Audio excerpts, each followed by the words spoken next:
Bismillah ar-Rahman ar-Rahim, wa salatu wa salam ala ashraf al-mursalin. Aujourd'hui, on va entamer un nouveau cours. Ça concerne la structure de l'atome. Une petite introduction.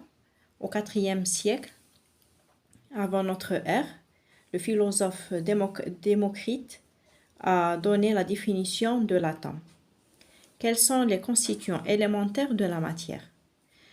L'ensemble de la matière de l'univers vivante ou inerte est constitué de particules appelées atomes. Donc, tout ce qui se trouve dans la matière, soit vivant ou bien inerte, est constitué de particules qui sont appelées atomes. L'atome comprend deux parties, un noyau et des électrons. Le noyau est constitué de protons de charge électrique positive et de neutrons de charge électrique nulle. Ces particules qui constituent le noyau sont également appelées nucléons. Donc, les particules qui constituent le noyau est appelé nucléon. Les électrons de charge électrique négative gravitent autour du noyau. Donc, on a un noyau et autour du noyau, des électrons qui gravitent autour de lui. D'accord? Deuxièmement, l'électron. L'électron est la première particule subatomique qui a été identifiée en 1895.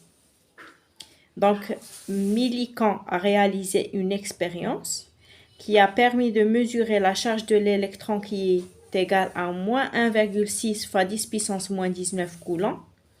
Et il a pu déterminer sa masse qui est égale à 9,1 fois 10 puissance moins 31 kg. هذه تعلق بالإلكترون. Maintenant, on passe au proton. Le proton. Le proton a été déterminé par Rutherford en 1919. Donc, qu'est-ce qu'il a fait? Il a étudié une réaction nucléaire en bombardant l'azote par des particules alpha. Et cette réaction nous a donné l'oxygène et le proton. Donc, il a déterminé la charge du proton et il a déterminé sa masse. La charge du proton est égale à 1,76 fois 10 puissance moins 19 coulombs et sa masse est égale à 1,672 fois 10 puissance moins 27 kg. Puis, en troisième lieu, on a pu déterminer le neutron. Donc, le neutron a été découvert en 1932. C'est une particule neutre qui n'a pas de charge. L'électron a une charge négative, une certaine masse et une charge. Le proton a une charge positive, une charge et une masse.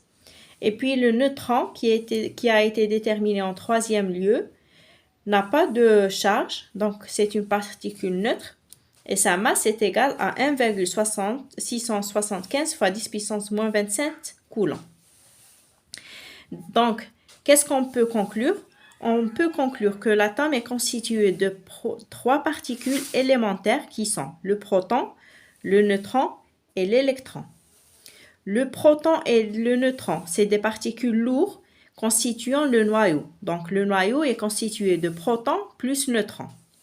Le noyau est extrêmement petit et en toute, la masse est concentrée. Donc, la masse est concentrée dans le noyau. Le reste du volume de l'atome est occupé par les électrons, de masse presque nulle. Donc, la masse des électrons est presque nulle et les électrons occupent un certain volume autour du noyau. Par rapport au diamètre de l'atome, le noyau semble très petit et les électrons gravitent à une très grande distance du noyau et entre les deux, il n'y a que du vide. On parle d'atome qui a une structure lacunaire. Donc, on a le noyau et autour du noyau tournent les électrons occupant un certain volume. Le noyau a une masse importante, les électrons ont une masse presque nulle.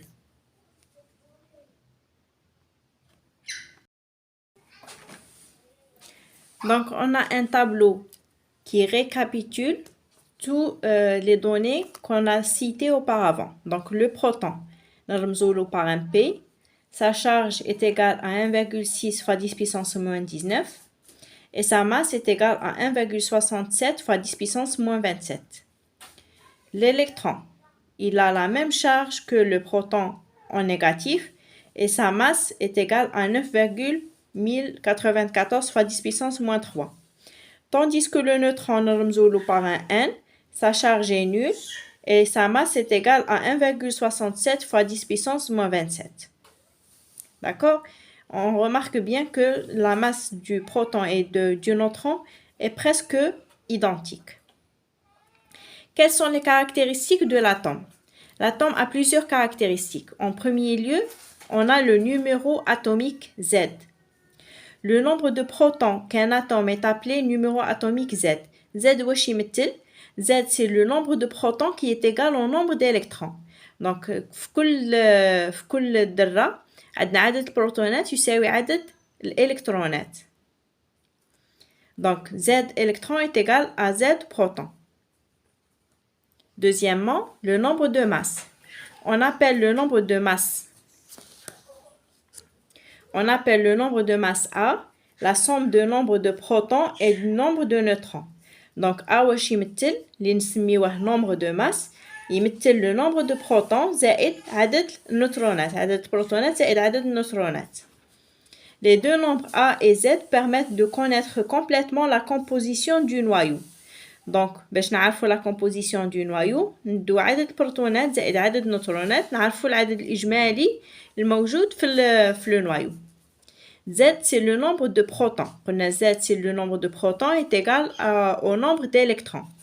Le noyau contient A nucléons dans un nombre Z sont des protons. Le reste, c'est des neutrons.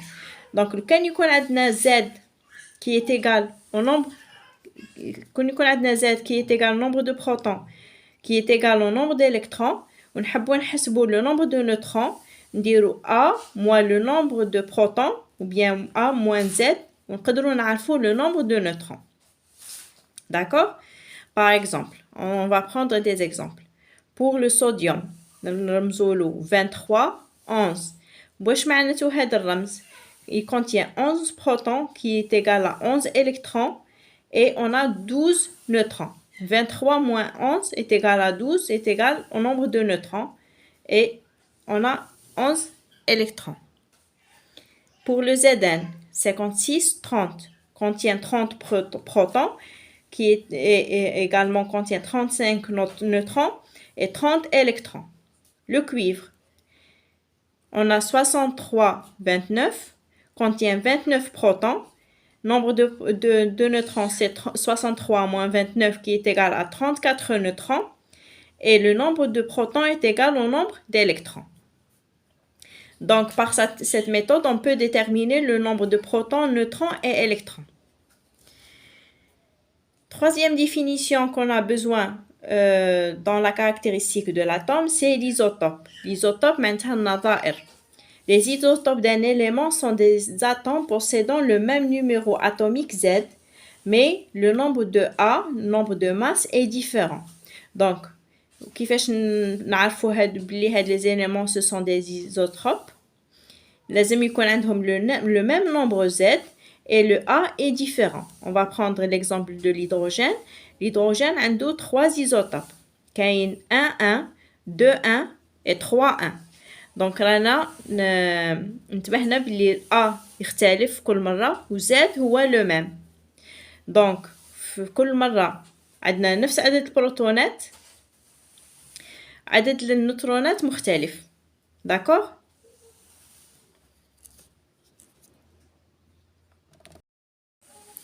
Maintenant, on passe à un autre paramètre, c'est le nombre d'Avogadro. Donc, le nombre d'Avogadro est égal à 6,023 fois 10 puissance moins 23. Il exprime une grandeur qui vaut 12 grammes de carbone, وتساوي 6.023 في 10 أس 23. Donc, un atome de carbone a une masse M qui est égale à 0,0012 sur 1 Avogadro qui est égal à 1,99 fois 10 puissance moins 26 kg. هذه تمثل 12 غرام نتاع le carbone, puisque le carbone هو 12/6. donc la masse atomique c'est 12. وحنا حولناه en grammes, حولناه الكيلوغرام pour avoir l'unité en kilogrammes. D'accord? Donc l'unité de masse atomique, c'est la valeur numérique représentée par 1 sur 12 de la masse du carbone, c'est 12,6. Donc كيفاش نحسبوه؟ un UMA est égal à 1 sur 12 fois 0,012 sur NA qui est égal à 1,66 fois 10 puissance moins 25 kg. Donc un UMA est égal à 1,66 fois 10 puissance moins 27 kg. هذه نستعملوها في la radioactivité surtout. D'accord? un UMA واش يمثل MP qui est égal à MN. D'accord? Est égal à MP qui est égal à MN.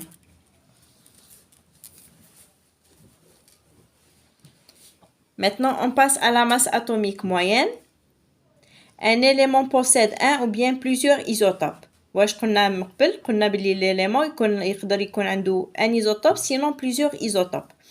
Donc la masse atomique sera la somme des proportions relatives à chaque isotope. Pour déterminer sa masse atomique moyenne, لازم نحسبوا la masse proportionnelle relative à chaque isotope. C'est la somme de la proportion, c'est la somme des proportions relatives à chaque isotope.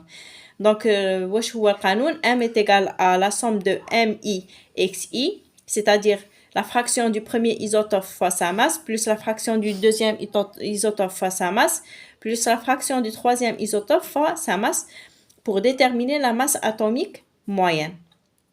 On va prendre à titre d'exemple le chlore. On a deux isotopes, 35,17 et 37,17. Le premier, le A, ou bien la masse atomique est égale à 35 et le deuxième est égal à 37. Le premier, sa proportion est égale à 75,4%, c'est-à-dire son abondance dans la nature, et le deuxième, son abondance est égale à 24,6%. Donc, pour déterminer la masse atomique moyenne est égale à 0,754 fois 35 plus 0,246 fois 37. Donc, le pourcentage en virgule est égal à 35,5 à peu près grammes par mol. Donc, la masse atomique moyenne du chlore, c'est 35,5 et non pas 35 ou bien 37. Maintenant, on passe à la dernière définition. Donc, l'équivalence ou bien la masse énergie, la masse de noyau est inférieure à la somme des masses des particules qui le composent, prises à l'état libre. La différence est appelée défaut de masse et il a été déterminé par la relation d'Einstein. D'accord? Je vous remercie pour votre attention.